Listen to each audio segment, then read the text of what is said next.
Livro de Neemias, capítulo 1, versículo 2, diz o seguinte: Hanani, um dos meus irmãos, veio de Judá com alguns outros homens, e eu lhes perguntei acerca dos judeus que restaram, dos sobreviventes do cativeiro, e também sobre Jerusalém.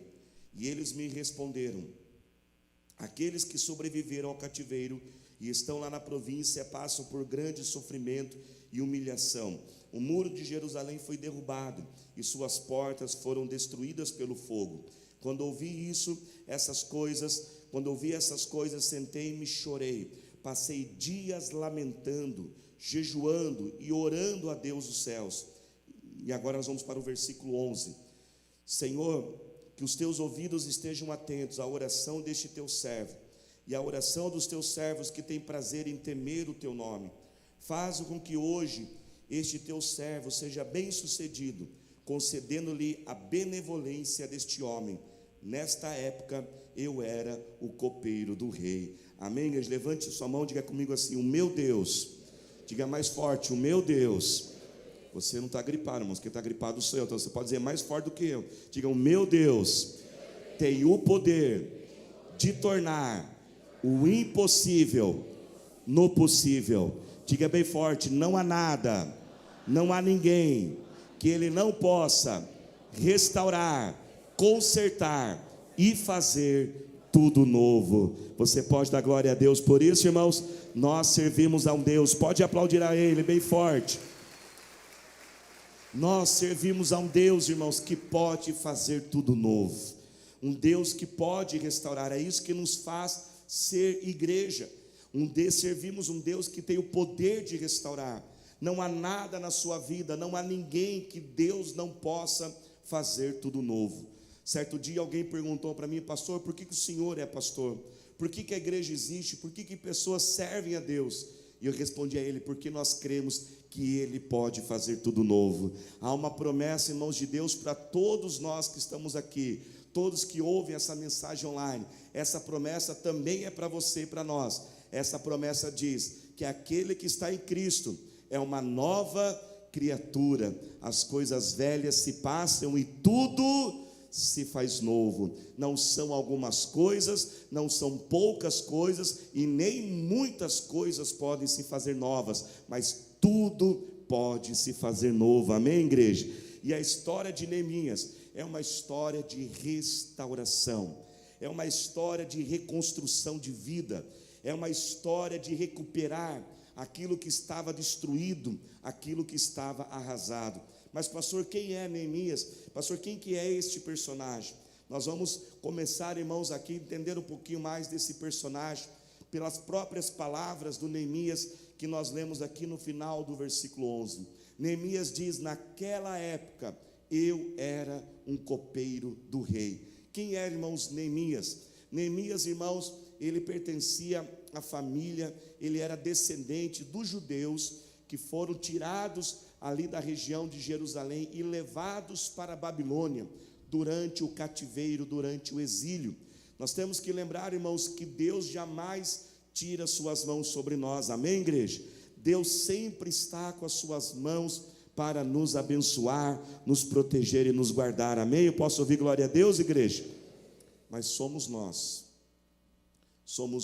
que saímos debaixo das mãos de Deus. Deus não retira sua mão sobre nós. A mão de Deus está sempre pronta e firme e ali no mesmo lugar para nos abençoar. Mas o povo de Israel, irmãos, escolheu de forma deliberada sair debaixo das mãos de Deus. E nós escolhemos fazer a mesma coisa, irmãos, quando nos rebelamos, quando nos desobedecemos, quando buscamos as coisas deste mundo. E Israel fez isso, irmãos, e por causa dessa desobediência, por causa de saírem debaixo das mãos de Deus, eles perderam a proteção de Deus. E ao perder essa proteção, os povos inimigos invadiram. E um desses povos foram os babilônicos. E naquela época, irmãos, quando um povo inimigo invadia o outro território, uma grande destruição acontecia. Muitas pessoas eram mortas naquele processo de invasão. As que não eram mortas e as sobreviviam àquela invasão, ficavam num estado de miséria terrível, porque o povo invasor, irmãos, ele destruía as casas, destruía as plantações, ele queimava tudo, roubava todos os bens. Então aqueles que sobreviviam ficavam num estado de miséria, e outros eram levados como escravos para a terra daquele povo invasor. E a Bíblia diz que muitos foram levados de Jerusalém para a Babilônia, e 70 anos depois, aquele povo de escravos, eles continuaram a crescer e se multiplicar. Neemias era descendente desses escravos que foram levados, e como escravos, irmãos, eles faziam muitas funções, e aqui Neemias foi escolhido, irmãos, para uma função muito específica, muito diferente, muito ambígua. Por que, pastor, muito ambígua a função de Neemias, irmãos? Porque Neemias, irmãos, mesmo na função de escravo, ele foi escolhido para ser copeiro do rei. Irmãos, você viver como copeiro do rei era assim uma dupla sensação. Era ao mesmo tempo um motivo de muita alegria, muito privilégio, mas ao mesmo tempo, igreja, era um momento muito perigoso. Pastor, o que o copeiro do rei fazia? Veja bem, irmãos, nós temos que lembrar que um rei, ele é alguém que está constantemente em ameaça de morte.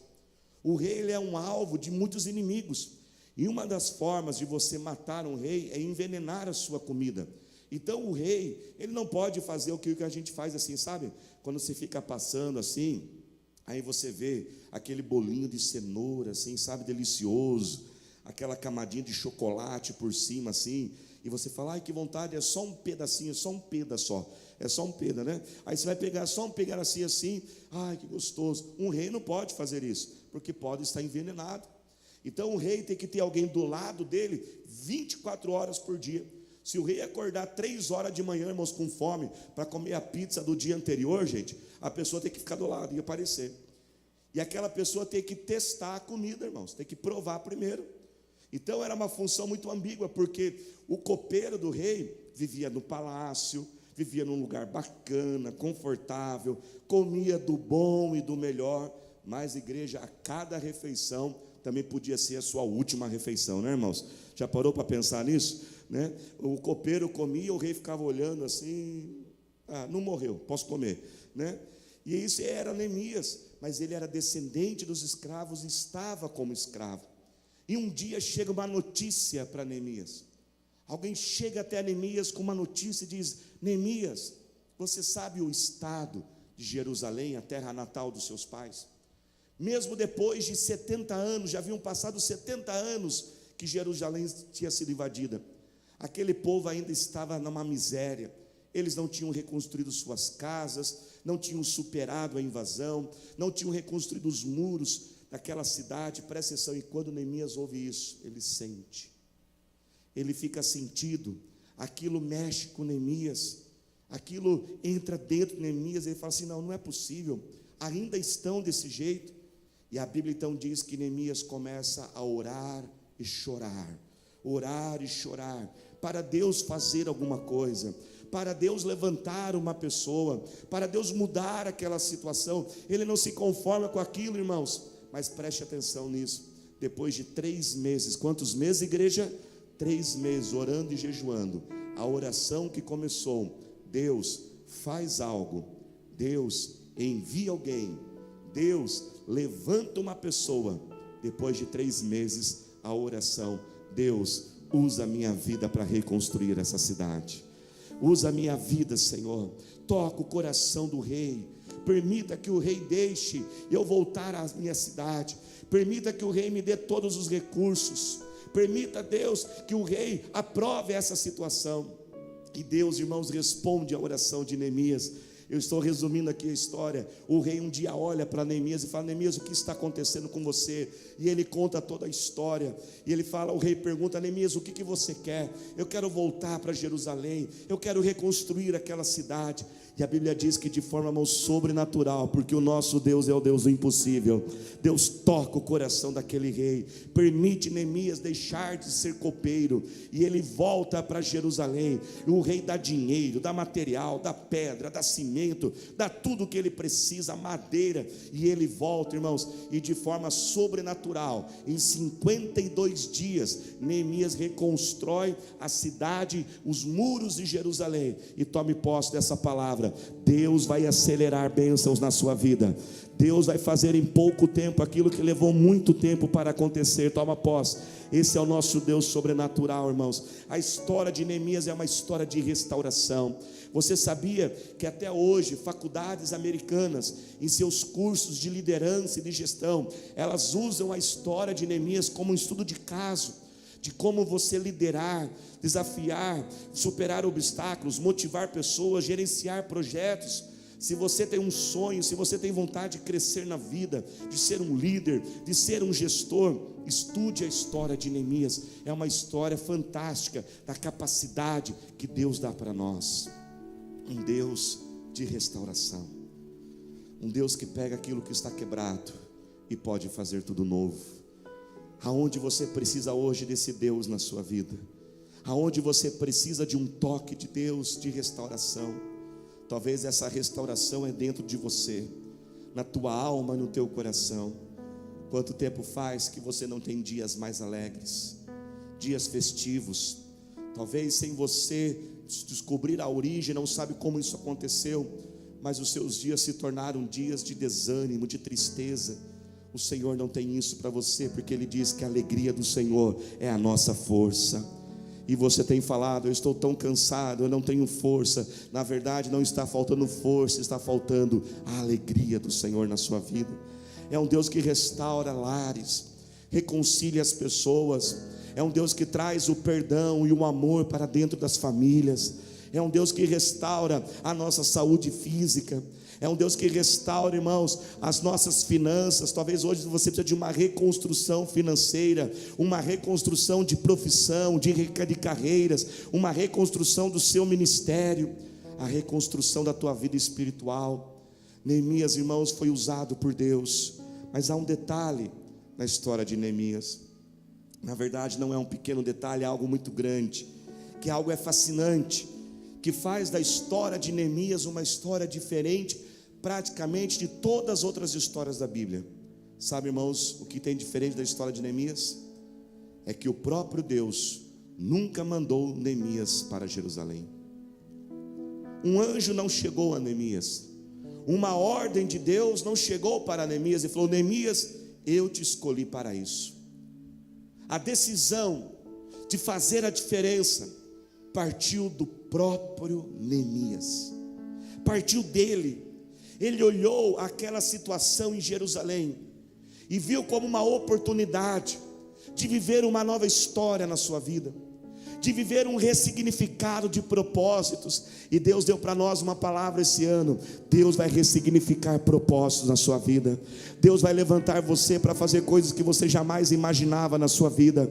Pode ser novas áreas de profissão, novas áreas de atuação profissional, pode ser na família, pode ser em papéis, pode ser em funções e ministérios da sua vida. Deus quer mudar. E Neemias viu, ele falou: eu sou um escravo, eu sou um copeiro do rei, mas por Jerusalém eu posso viver algo novo. Porque depois, irmãos, que Neemias restaurou Jerusalém, ele se tornou governador daquela cidade. Ele viveu um novo propósito da sua vida, mas aquilo partiu dele.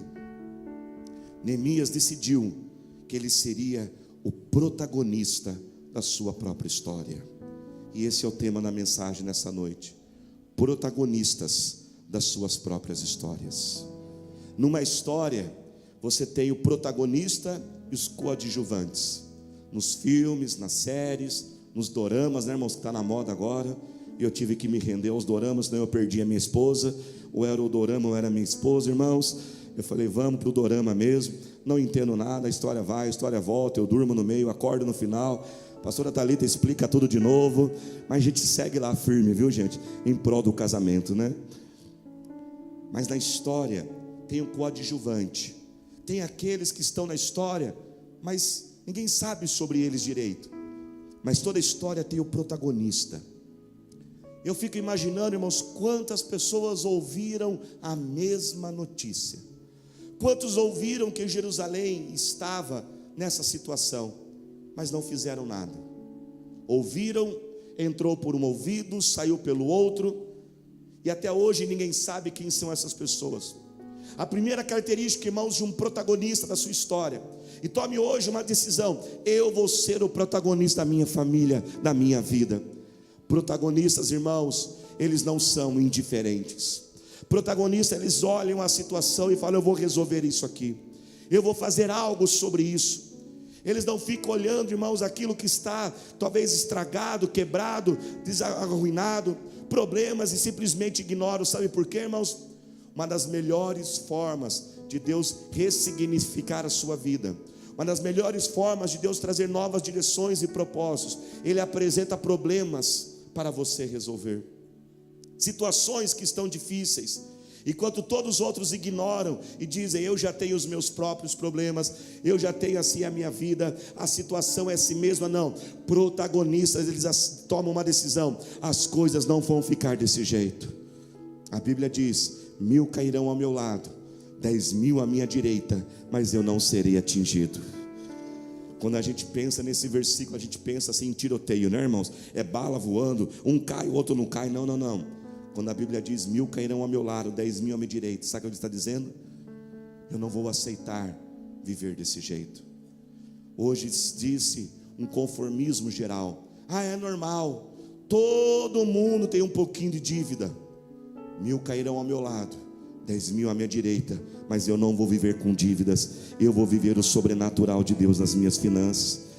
Mas é normal, todo mundo é um pouco depressivo hoje, todo mundo é um pouco triste. Eu não sou todo mundo. E o Senhor te trouxe aqui para você lembrar o que o seu pai e a sua mãe falavam. Quando você falava que todo mundo vai fazer, o que o seu pai e sua mãe dizia para você? Você não é o quê? Todo mundo. Levante a sua mão para quem está do seu lado e diga para essa pessoa: você não é todo mundo. Fala para ele aí, levante a mão, profetiza sobre ele e diga assim: você é filho de Deus. Se for uma irmã, diga filha.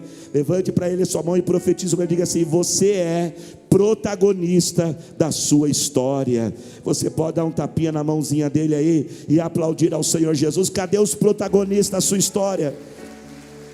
Cadê aqueles que não vão ser coadjuvante? Protagonista se levanta, protagonista se oferece, protagonista não fica no cantinho não esperando ser chamado. Protagonista, ele chega, ele diz: olha, eis-me aqui.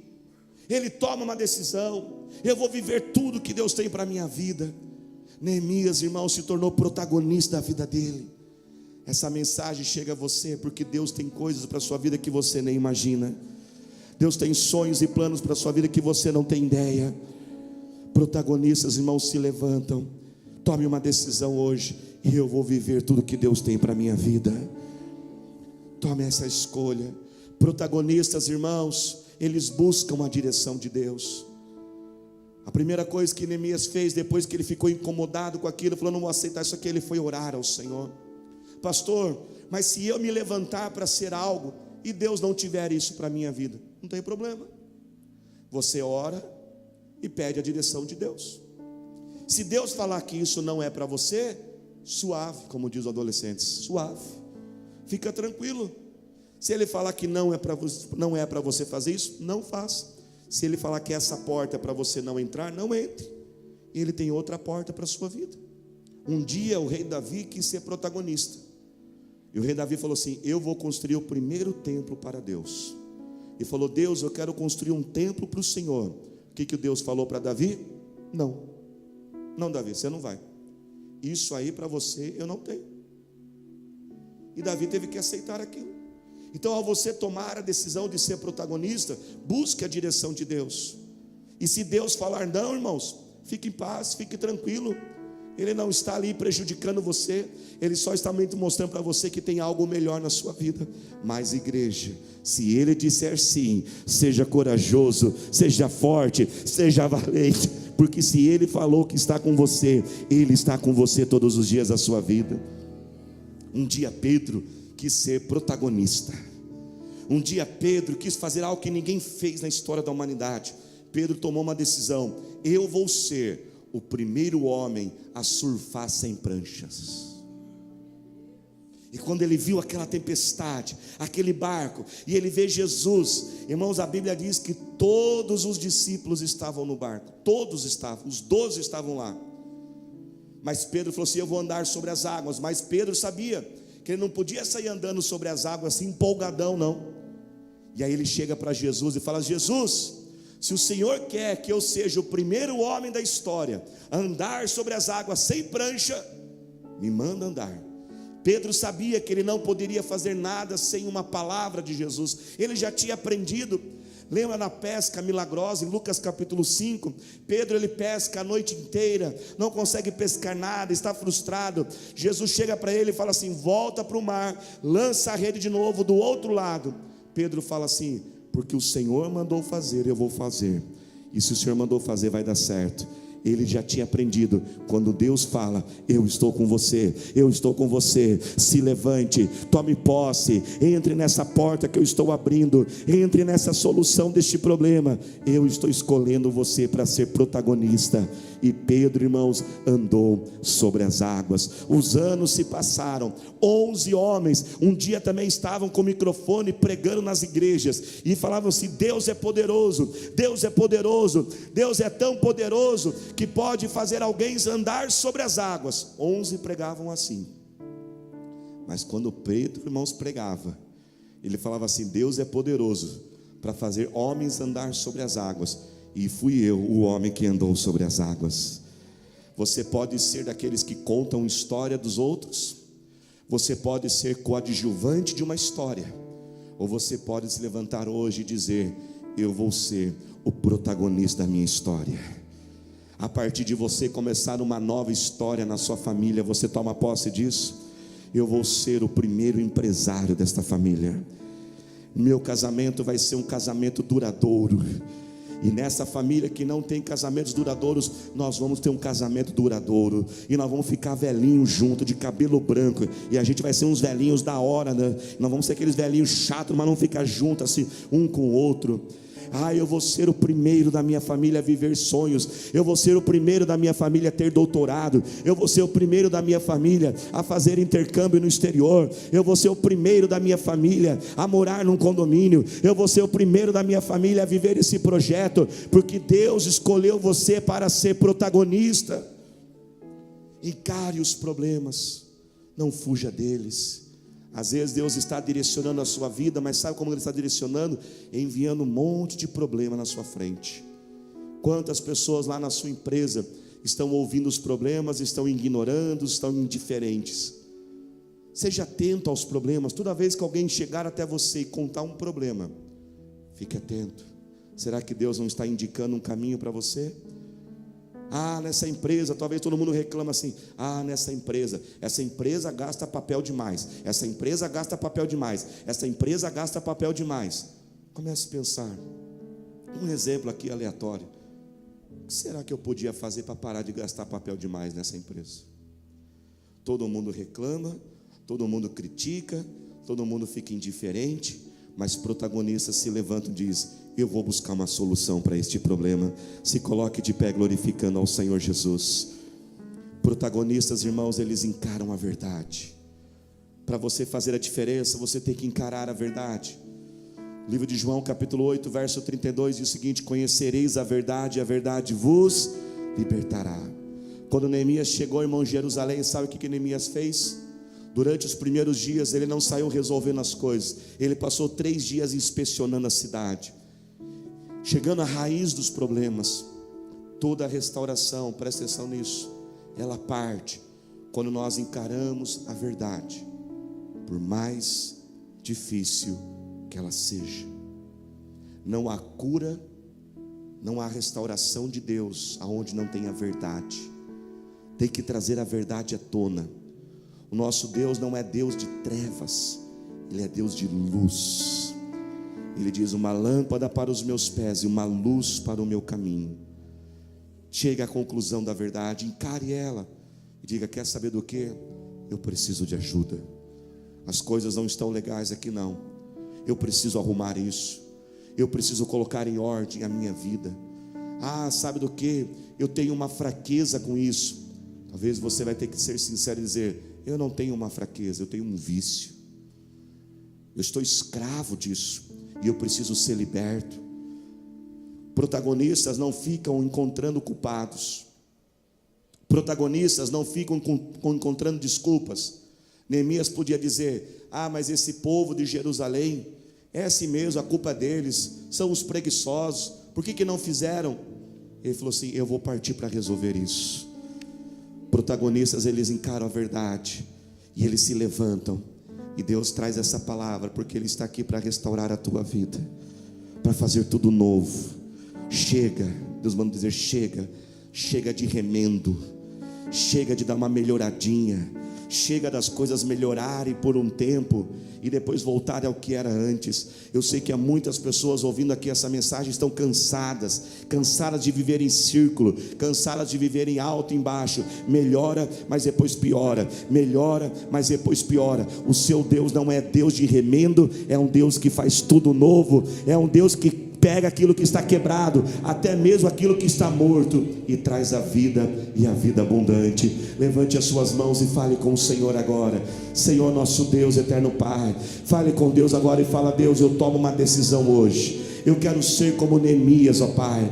Neemias começou a vida como escravo, mas terminou como governador, Senhor. Fale: Senhor, eu quero viver novos propósitos. Eu quero ser o protagonista da minha família. Eu quero ser um protagonista da minha casa. Eu quero ser o protagonista da minha própria história, Senhor. Eu quero viver tudo aquilo que o Senhor tem para a minha vida, Senhor. Vem agora, Senhor, trazer direção. Eu oro por aquele que está confuso. Eu oro, Pai, por aquele que não sabe o que fazer. Ó Pai, eu oro por aquele que não sabe para onde ir. Traga luz agora. Traga luz a esta vida, Senhor. Pai, traga a verdade, Senhor. Nos ajuda a caminhar na verdade, por mais difícil que ela seja, Pai. Mas nós precisamos da verdade, porque ela liberta, ela cura, ela restaura, Senhor. Pai, nós te buscamos, Senhor. Nós precisamos de Ti, Senhor. O Teu nome é poderoso, o Teu nome cura, o Teu nome liberta, o Teu nome restaura. Levante as suas mãos agora e declare que o nome de Jesus, que muda as nossas vidas, está aqui para nos mudar, transformar, fazer tudo novo, fazer maior e melhor. Teu nome é o mais alto, Teu nome é o maior, Teu nome é sobre todos os tronos e domínios, governos e poderes. Teu nome é sobre todos, e os anjos clamam: Santo, toda a criação, Santo, exaltado és, Santo, Santo para sempre. Aleluia. Faça assim com as tuas mãos. Comece a clamar agora o milagre que você precisa. Você ouviu hoje testemunhos de Deus abrindo portas, curando. Deus, ó Pai, trazendo filhos àqueles que eram estéreis. Deus, ó Pai, abrindo caminhos aonde não havia caminho. E é o mesmo Deus que está aqui para te abençoar. Senhor nosso Deus, eterno Pai, nós oramos e clamamos a Ti, Senhor Deus, ó Pai, o Teu poder, a Tua unção. Clamamos o Teu milagre, Senhor.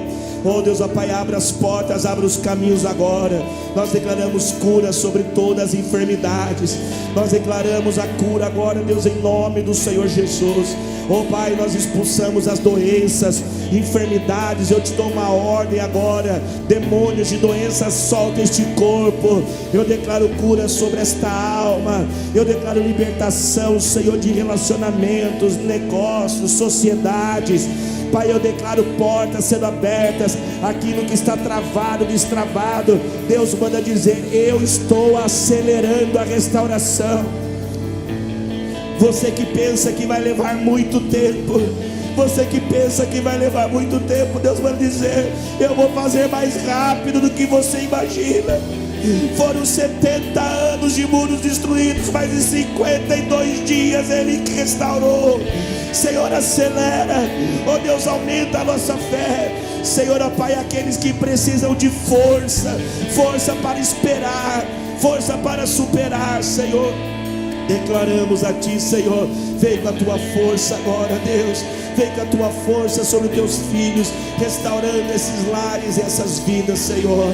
Pai, nós Te louvamos e nós Te adoramos, Senhor. Oh Senhor, nós Te bendizemos, aleluia. É Você que eu escolhi, diz o Senhor, Deus manda dizer. Eu escolhi você, Deus manda dizer. Eu escolhi você para ser o protagonista. Eu escolhi você para governar. Eu escolhi você para liderar. Levante as suas mãos agora. Abra os teus olhos, olhe para cá agora. E nós vamos como se estivéssemos marchando. Levante as tuas pernas agora. E esse é um ato profético, aonde você diz: eu me movimento, eu me levanto para liderar, eu me levanto para governar. Neemias começou como escravo, mas terminou como governador. Deus vai abrir portas, Deus vai te dar oportunidades nos próximos dias, nas próximas semanas. E quando isso acontecer, não tenha medo, não tenha medo. Levante as suas pernas e vai dizer: Senhor, eu marcho, eu me levanto, eu me levanto, eu me levanto agora, Senhor, para tomar posse do que o Senhor tem para a minha vida, para tomar posse do que o Senhor tem para mim. Senhor, ó Pai, eis-me aqui. Eu repreendo, continue orando. Eu repreendo todo medo sai agora em nome de Jesus. Receba a ousadia, receba a coragem, receba a ousadia, receba a unção de governo, unção de liderança. Adore ao Senhor enquanto você o adora, e os anjos Ele te prepara. Enquanto você adora, Ele está te preparando. Eu te escolhi para governar. Exaltado é, Santo, Santo pra sempre. O teu povo canta, Santo, sim ao Rei dos Reis, Santo, tu sempre serás.